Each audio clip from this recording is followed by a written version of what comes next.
자, 우리가 믿는 하나님은요,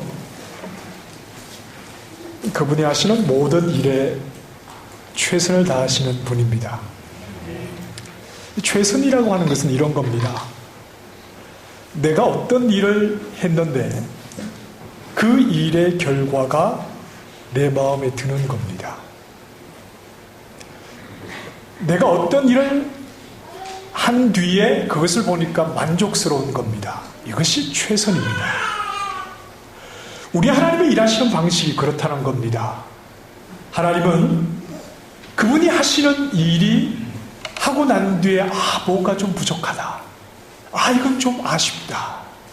이렇게 일하시는 분이 아니라는 말이죠. 그래서 우리 하나님께서 말씀으로 천지를 지으신 뒤에 어떻게 하셨습니까?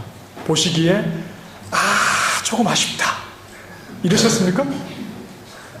좋았더라. 우리 주님 보시기에 좋았더라. 심히 좋았더라.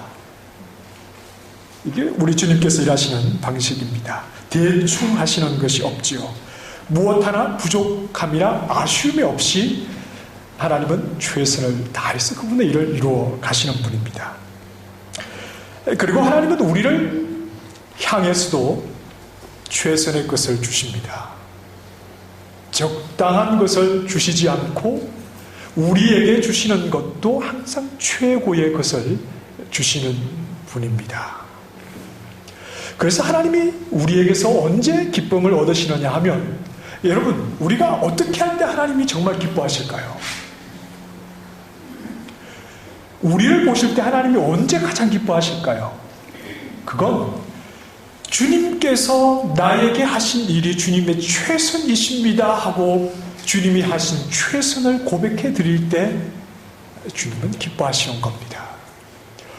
반대로 주님께서 우리를 향해서 늘 최선의 것을 주시고 최고의 것을 주시지만 주님 이건 좀 아니지 않습니까? 하고 주님의 최선에 의심을 가질 때, 그때 주님은 그런 마음으로는 주님 앞에 설 수가 없는 겁니다. 왜냐하면 하나님이 직접 하신 일 외에 다른 방법으로는 만족을 하실 수가 없는 분이기 때문입니다. 늘 주님께서 하신 일에서 만족을 얻으시는 분이지, 하나님이 하신 일 외에 다른 방법으로 어떤 일들이 진행될 때 그것을 보시고 주님이 만족하실 수가 없는 분이기 때문입니다. 아주 깔끔한 엄마가 매일 집안을 깨끗하게 청소를 합니다. 이걸 보고 아들이 어머니 오늘은 제가 청소를 하겠습니다 라고 나름 열심히 청소를 합니다. 청소가 다 끝난 뒤에 엄마는 어떤 생각을 할까요? 자식이 나간 뒤에 어쩌면 다시 청소를 해야 할 수도 있는 겁니다. 아무리 어머니의 생각에서 깨끗하게 청소를 해도 엄마 눈에 보기에는 여기저기 먼지가 많이 그대로 남아있는 거지요. 우리 하나님께서 그분의 최선으로 어떤 일들을 이루어 가시고 또 우리에게 우리 필요한 것들을 채우시고 최고의 것을 우리에게 주시는데, 이 하나님의 방법이 아니라 다른 방법으로는 하나님께 만족이 될 만한 것이 없다는 말입니다. 그리고 그 하나님 앞에 살아가는 우리 모두는 늘 하나님을 향해서 하나님이 하시는 것이 최선이라는 것을 믿음으로 고백할 수 있어야 합니다. 그래서 하나님은 죄를 범한 인생들을 포기하지 않고요, 이렇게 말씀을 하시는 겁니다. 너희에게는 가능성이 없으니까 내가 너희를 위해서 하는 최선을 인정해라. 너희가 하는 것으로는 내게 만족이 되지 않으니까, 그래서 내가 너희들을 위해서 나의 최선을 행하고 있으니까 나에게서 만족해라. 이것은 한마디로 성경은 무엇이라고 말하느냐 하면 믿으라. 하나님을 믿으라. 염려하지 말고 네가 너의 방법으로 해봐야 나의 만족이 되지 않으니까 내가 하는 일이 나의 최선인 줄 알고 나를 믿어라. 이렇게 말씀을 하는 겁니다. 회개도 마찬가지입니다. 회개는 단순하게 죄를 뉘우치는 것을 회개라고 말하지 않습니다. 죄를 뉘우치는 것은요, 자기 혼자서도 얼마든지 뉘우칠 수 있습니다. 벽 앞에 서서 내가 잘못했구나 이렇게 생각할 수 있죠. 그런데 이 회개라고 하는 것은 관계적인 말입니다. 하나님과의 관계에 있는 사람만이 할 수 있는 겁니다. 하나님 모르는 사람은요, 죄를 뉘우칠 수는 있지만 회개는 할 수 없습니다. 회개는 하나님께 돌아가는 겁니다.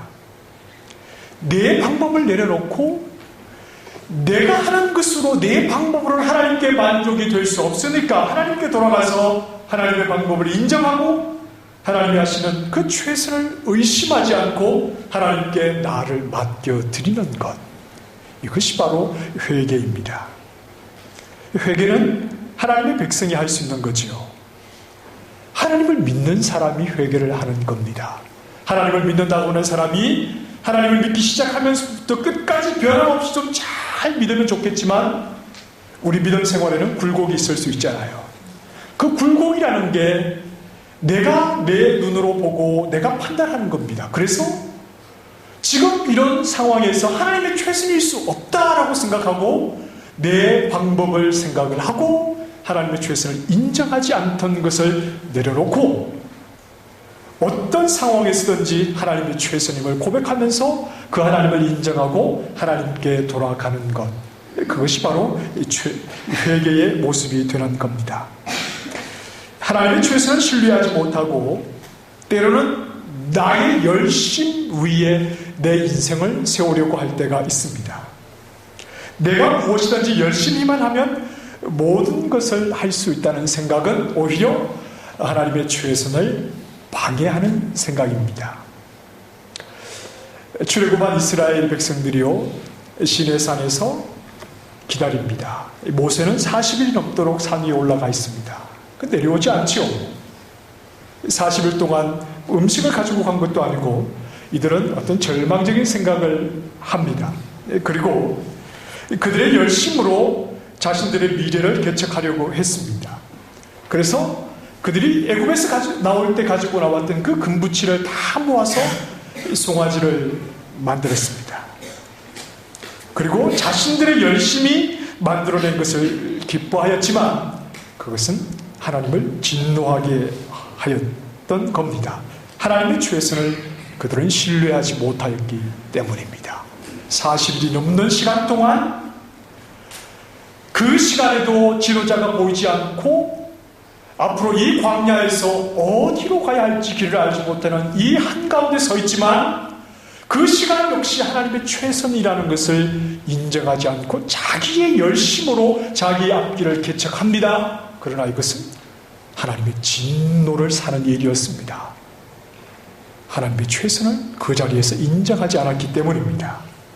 또는 하나님의 최선을 신뢰하지 못하는 우리의 모습이 좌절하거나 낙심하는 모습으로 너무나 많이 나타날지요. 바란 광야 가데스에서 가나안 정탐을 마치고 돌아온 정탐꾼의 보고를 받는 자리에서 이스라엘 백성이 어떻게 합니까? 하나님의 최선을 의심했죠. 이건 우리를 죽이려고 광야로 끌고 나온 것이지 차라리 애굽으로 돌아가는 것이 낫다라고 그 순간에도 하나님의 최선을 의심하였습니다. 절망이지요. 홍해를 건넌 뒤에도 사흘길을 걸었지만 마실 물을 얻지 못했을 때 그들은 하나님을 원망합니다. 출애굽기 15장에 보면요, 불과 15장의 한 3절 사이에 3절 앞에까지는 하나님을 온 백성이 찬양했다는 찬양의 내용이 나오는데 아래로 한 3절 정도 내려가면 하나님을 원망했다 이렇게 나옵니다. 그들이 온 백성이 하나님을 찬양했던 그 하나님의 최선을 경험했던 그들이 불과 몇 절 사이에 하나님을 원망합니다. 왜요? 마실 물이 없었거든요. 이러다가 죽겠구나 싶었거든요. 하나님의 최선이 어디에 있느냐 당장 의심하게 된 거지요. 원망하고 불평한다는 것은 하나님이 지금 나에게 최선을 다하시지 않는다고 생각을 하기 때문입니다. 그래서 하나님은요, 늘 최선을 다하시고 우리에게 최고의 것을 주시는 하나님은 무엇을 제일 싫어하시느냐 하면 원망하는 일입니다. 불평하는 일입니다. 왜요? 내 눈에는 하나님의 최선이 아닌 것 같아 보이거든요. 원망하고 불평할 때 하나님은 그것을 제일 싫어하시는 겁니다. 오늘 우리도 고백할 수 있어야 하겠습니다. 지금도 최고의 것으로 나에게 주시는 하나님을 고백할 수 있어야 하겠습니다. 내 눈에 그렇게 보이지 않아도 하나님의 최선을 고백할 수 있기를 바랍니다. 왜냐하면 우리가 믿는 하나님은 항상 최선을 우리에게 베풀어 주시는 분이기 때문입니다. 야고보서 5장 13절의 말씀이 있습니다. 너희 중에 고난당하는 자가 있느냐? 그는 포기할 것이요. 그렇습니까? 하나님을 믿는데도 고난과 절망 속에 있느냐? 그럼 믿음을 포기할 것이요. 이렇게 말씀합니까? 어떻게 말씀합니까? 기도하라. 너희 중에 고난당하는 자가 있느냐? 그는 기도할 것이요. 어려움에 있거나 힘이 들거나 하나님의 주의선이 의심되는 상황이거든 절망하고 불평하고 원망하지 말고 기도해라. 이 모세가 눈앞이 캄캄했던 적이 있죠. 앞은 홍해가 가로막고 있고 뒤에서는 애굽의 군대가 그들을 죽이려고 쫓아올 때입니다. 그러나 하나님의 최선을 의심하지 않았던 모세는 기도합니다. 그때 하나님께서 답을 주시지요. 상상치도 못했던 방법으로 답을 주시는 겁니다. 홍해를 가르라는 겁니다. 홍해는 문제였습니다. 해결할 수 없는 문제였지만 기도할 때 그 문제 속에 답이 있다는 것을 모세는 알게 되었던 거죠. 그래서 기도는 하나님의 창의력을 경험하게 합니다. 하나님의 창의력, 예상하지 못하고 기대하지 못했던 엄청난 새로운 일을 우리는 기도 가운데 경험하게 되는 겁니다. 그래서 기도하는 사람은 뻔하지 않아요. 기도하는 사람은 뻔하지 않습니다. 예상하지 못하는 일, 기도 가운데 하나님께서 열어주시는 길, 그것을 경험하게 되기 때문에 기도하는 사람은 뻔한 인생을 살지 않습니다. 하나님의 최선을 믿고 지금 내가 보기에 하나님의 최선이 아닌 것 같아도 어려움 속에서 하나님을 의심하지 않고 기도할 때에 하나님께서 열어주시는 놀라운 길 속에 뻔한 삶을 살지 않는다는 겁니다. 여러분 혹시 너무나 뻔한 인생을 살아가고 있으십니까? 기도하십시오. 기도의 자리에서 놀라운 하나님의 일을 우리는 경험하게 되는 겁니다. 기도하지 않고 그저 뻔한 인생, 어떤 새로움과 하나님이 이루시는 놀라운 역사가 일어나지 않는 그저 평범한 그런 인생, 그것이 아니라 기도할 때 기도의 자리에서 하나님께서 열어주시는 상상치도 못했던 놀라운 하나님의 창의력을 우리에게 보여주신다는 겁니다. 기도하시기 바랍니다.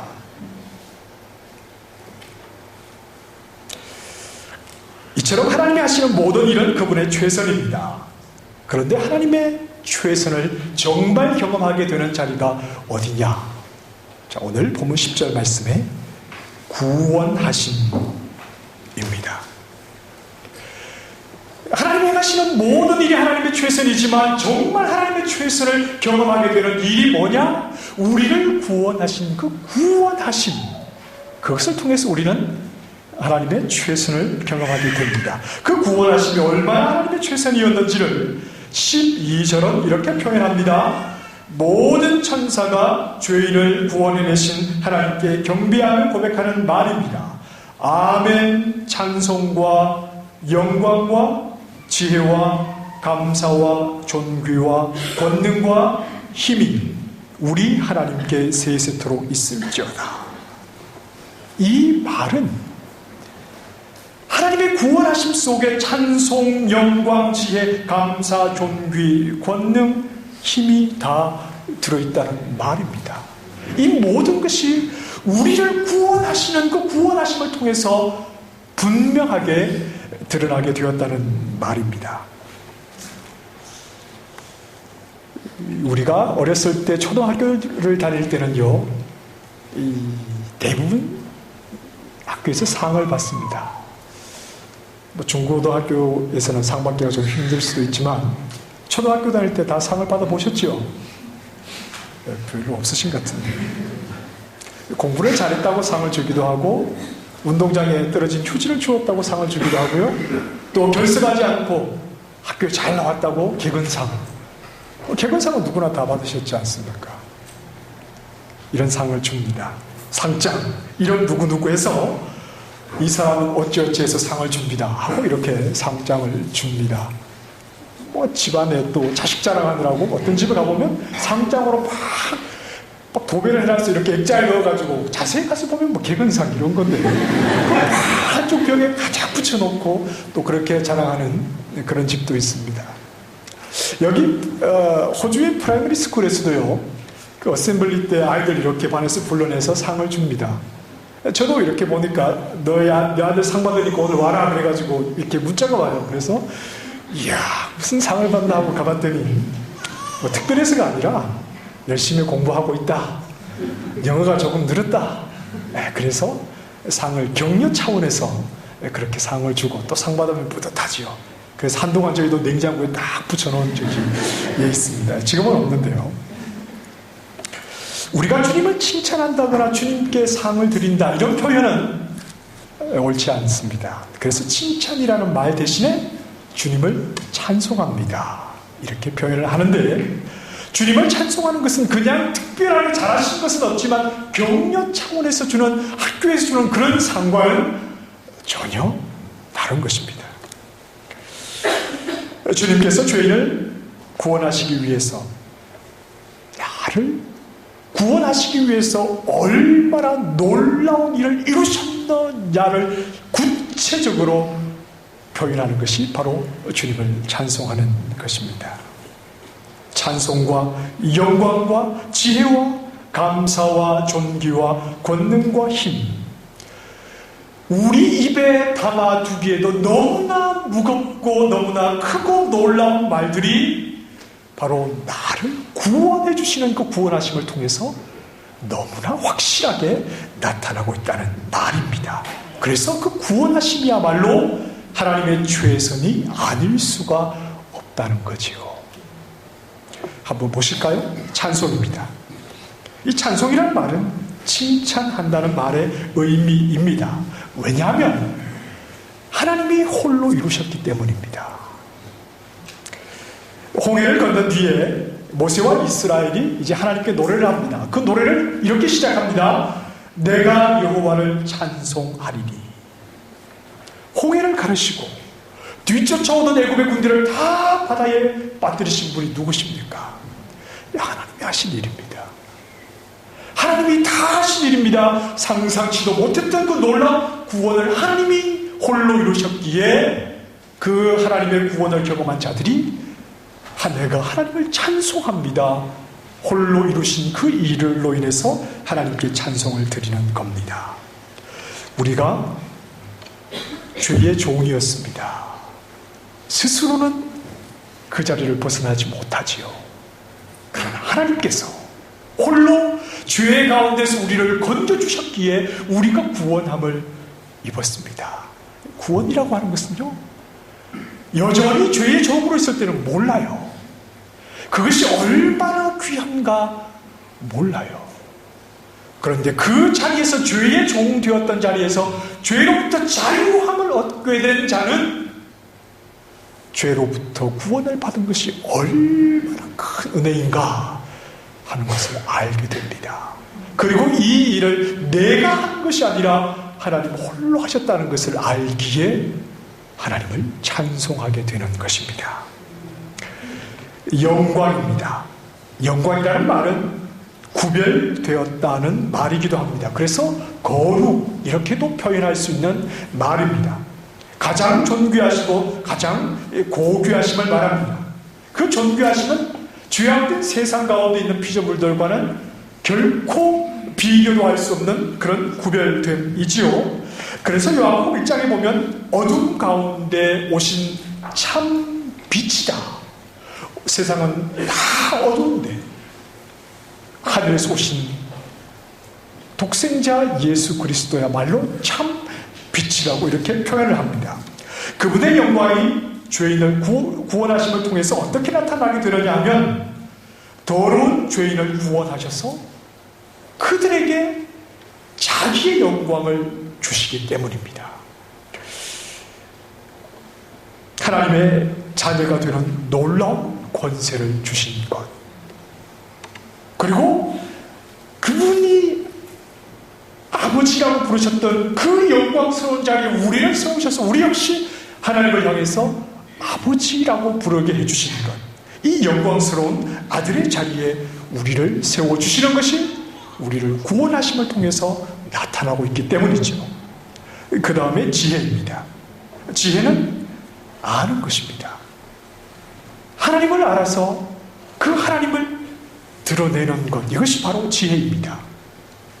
애굽의 바로왕이 꿈을 꾸었습니다. 그런데 그 꿈의 내용이 무엇인지를 몰라서 근심하고 있을 때 누가 바로의 꿈을 해몽합니까? 요셉이지요? 요셉이 이렇게 말합니다. 꿈을 알게 하시는 분은 하나님이십니다. 그렇게 말한 뒤에 바로의 꿈의 내용이 무엇인지를 다 설명을 해 주었을 때 바로가 이렇게 말하지요. 하나님이 이 모든 것을 내게 보이셨으니 너와 같이 명철하고 지혜 있는 자가 없도다. 명철하고 지혜 있는 자. 왜냐하면 하나님이 보여주시는 것을 요셉은 알았기 때문입니다. 지혜는 하나님의 뜻과 생각에 참여하는 것입니다. 그래서 고린도전서 1장에 보면 예수 그리스도를 가리켜서 하나님의 지혜 이렇게 말합니다. 하나님의 뜻이 예수님을 통해서 나타나고 있기 때문이죠. 예수님 안에서 하나님의 모든 약속과 계획의 완성이 이루어지는 겁니다. 예수님은 하나님을 우리에게 보여주시는 것이지요. 왜냐하면 예수님 안에 하나님의 계획과 하나님의 약속의 모든 것이 다 들어있으니까 자신을 보여주는 것은 곧 누구를 보이시는 겁니까? 하나님을 보이시는 겁니다. 그래서 나를 본 자는 아버지를 보았다. 이렇게 말씀을 하시는 거죠. 죄인을 구원하시기 위해서 이 땅에 오신 아들 안에서 우리는 이 세상을 지으신 하나님의 계획과 그리고 새하늘과 새 땅을 준비해 주시는 예수 그리스도 안에서 이 모든 일들을 이루시는 그 하나님을 알게 되어 진정한 지혜에 참여하게 되는 것입니다. 그 다음에 감사입니다. 감사는 입은 은혜가 너무 커서 그 은혜를 잊지 않고 살아가는 마음입니다. 자, 은혜라고 하는 것은 대신 해주는 겁니다. 2차 세계대전 때 유대인 수용소에 있었던 유명한 이야기가 있죠. 그 수용소에서 유대인 한 사람이 도망을 갔습니다. 그래서 어떻게 벌을 주느냐 하면 남아있는 수용소 그 유대인들 10명을 한 사람이 도망갈 때마다 10명을 잡아서 지하 감옥에 넣어서 그들을 죽이는 겁니다. 도망가지 못하게 하려고. 그래서 10명이 끌려 지하 감옥으로 가는데 그 중에 한 사람이 남아있는 가족들을 생각하면서 너무나 괴로워하지요. 그때 그 자리에 있던 한 폴란드 신부가 저 사람을 대신해서 제가 지하 감옥으로 내려가겠습니다. 그래서 그 지하 감옥에서 결국은 목숨을 잃게 되었다는 이 유명한 이야기가 있습니다. 대신 죽음의 자리에 서준 그 은혜, 그것을 평생 잊지 않고 살아가는 마음이 바로 감사하는 마음입니다. 촛불에 손가락을 대보십시오. 몇 초를 견딜 수 있겠습니까? 예수님은 꺼지지 않은 지옥불이 있다고 말씀하셨습니다. 거지 나사로와 함께 살았던 부자는 죽은 뒤에 그 음부 지옥에 내려가서 이렇게 말하지요. 이 고통받는 곳에 자기 형제들이 오지 않도록 해 주십시오. 그리고 예수님은 제자들에게 몸과 영혼을 능히 지옥에 멸하실 수 있는 일을 두려워하라, 이렇게 말씀을 하셨습니다. 죄 용서를 받지 못하고서는 그 지옥 형벌을 누구도 피할 수가 없습니다. 인자가 온 것은 자기 목숨을 많은 사람의 대속물로 주려 함이라. 우리 주님께서 이렇게 말씀하지 않으셨습니까? 육신뿐 아니라 내 영혼까지도 살리시기 위해서 내 죄를 대신 짊어지고 죽어주신 예수 그리스도의 그 은혜, 내 죽음을 대신하신 그 예수 그리스도의 은혜를 생각할 때 우리는 일평생 감사의 마음을 잊어버릴 수가 없게 되는 것이죠. 그 다음에 존귀입니다. 존귀라고 하는 것은 값나가고 귀중한 것을 말하는 겁니다. 가치 있는 것을 가리키는 말인데요, 존귀한 것은 생명입니다. 죽은 것은 존귀하지 않습니다. 죽은 것은 가치가 없습니다. 생명이 그야말로 존귀한 것입니다. 성경은 분명히 말합니다. 우리 모든 죄인들은 허물과 죄로 죽었다. 우리는 허물과 죄로 죽었습니다. 그래서 내가 곧 길이요 진리요 생명이라 하신 우리 주님께서 생명이 없던 우리를 구원하심으로 우리에게 생명을 주시죠. 요한복음 3장 36절에 아들을 믿는 자에게는 영생이 있고, 이렇게 말씀을 하셨습니다. 아들을 믿는 자, 우리는 허물과 죄로 죽었던 자들이지만 아들을 믿는 자에게는 생명이 있음을 믿는 것입니다. 생명의 존귀함이 어디에서 옵니까? 그것은 바로 존귀하신 하나님에게서, 생명이신 하나님에게서 우리를 구원해 주심으로, 그 구원하심을 통해서 우리가 진정한 존귀를 알게 되었다는 말입니다. 그리고 권능입니다. 권능은 할 수 있는 능력입니다. 그리고 또 하나 힘은 강함을 뜻하는 말입니다.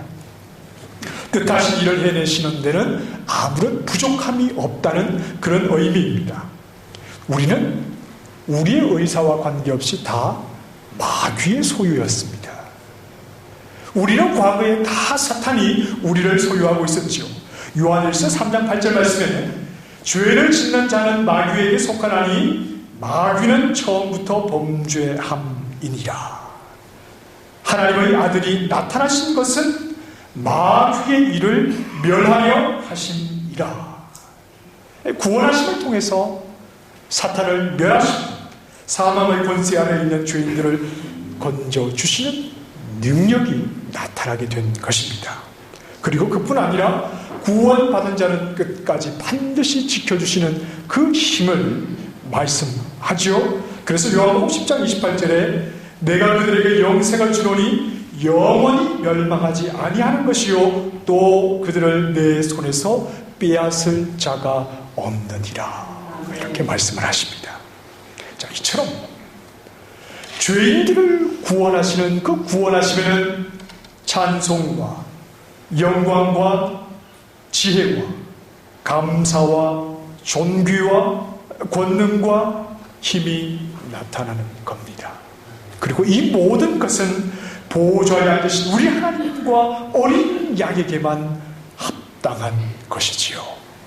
하나님이 모든 것을 뜻하셨고 아들이 그 모든 것을 아버지의 뜻 안에서 다 이루어내셨기 때문입니다. 그리고 그 은혜를 받은 우리, 그저 믿음으로 하나님을 바라보는, 우리를 구원하시는 하나님을 믿음으로 바라보는 자들에게 이 모든 구원의 은혜를 부어주셨다는 것입니다. 로마서 8장 32절에 이렇게 말씀합니다. 자기 아들을 아끼지 아니하시고 우리 모든 사람을 위하여 내주신 이가 어찌 그 아들과 함께 모든 것을 우리에게 주시지 아니하겠느냐. 자, 우리를 죄로부터 구원하시기 위해서 자기 아들을 아끼지 아니하시고 내어주시니까 어찌 우리의 삶이 어떠하든지 그분의 최선을 우리에게 베풀어 주시지 않겠느냐 하는 말입니다. 하나님의 아들 독생자 예수 그리스도를 통해서 그분이 십자가에 죽으심으로 우리가 구원 얻었다는 사실을 분명히 믿으실 수 있습니까? 그 아들을 우리에게 내어주심으로 우리가 죄로부터 구원함을 받았다는 사실을 여러분 분명하게 고백하실 수 있습니까? 그렇다면 아들을 내어주신 그 하나님의 최선, 그것을 분명히 고백할 수 있다면 지금 내가 서 있는 자리에서도 하나님의 최선을 의심하지 마시기 바랍니다. 하나님의 지혜를 다 몰라서 그래요. 하나님의 그 깊은 뜻을 내가 몰라서 그럴 뿐입니다. 이런 자식들이 부모를 원망할 때가 있잖아요. 왜 원망합니까? 철이 없어서 그렇잖아요. 철이 없어서. 자식을 생각하는 부모의 마음을 다 알지 못하니까 부모를 원망하잖아요. 철이 들면 어리석었다는 것을 깨닫지 않습니까? 우리도 똑같아요. 왜 하나님 저를 이런 자리에 세웁니까? 왜 이 문제가 제 앞에 있는 겁니까? 왜 남은 그렇지 않은데 저만 이렇게 힘든 겁니까? 남도 다 힘들어요. 하나님의 뜻을 다 몰라서 그런 겁니다. 아들을 주셔서 우리를 구원하신 하나님, 우리의 범사가 그분의 최선인 줄 고백할 수 있기를 바랍니다. 믿음이 있으니까 고백을 해야지요. 믿음이 없는 사람은 불평해도 믿음이 있으니까 그 아들을 통해서 우리를 구원하신 하나님을 바라보는 우리니까 그 자리에서도 하나님의 최선을 고백할 수 있기를 바랍니다. 의심되거든 기도하시기 바랍니다. 적당히 기도하시고 기도했는데 응답이 없다 이렇게 말하지 말고 홍해 앞에 있는 홍해가 가로막은 그 상황에서 모세가 하나님께 기도하듯이 간절하게 기도하시기 바랍니다. 그래서 모든 일이 그분의 최선 가운데 있다는 사실을 고백하면서 하나님은 변함이 없으신 분이지요. 어떤 자리에 서든지 하나님의 최선을 의심하지 않고 하나님을 고백할 수 있는 믿음의 종들이 다 되시기를 바랍니다. 아들을 주심으로 최선을 보여주심으로 우리를 구원하셨으니 어찌 우리에게 다른 것을 아껴서 주시지 않겠습니까? 그 하나님의 최선을 늘 고백하며 서 있는 자리가 어떤 자리든지 변함없이 신실하신 주님, 최선의 주님을 고백할 수 있는 믿음의 최선을 살아가는 종들이 다 되시기를 주님의 이름으로 축원합니다. 기도하겠습니다.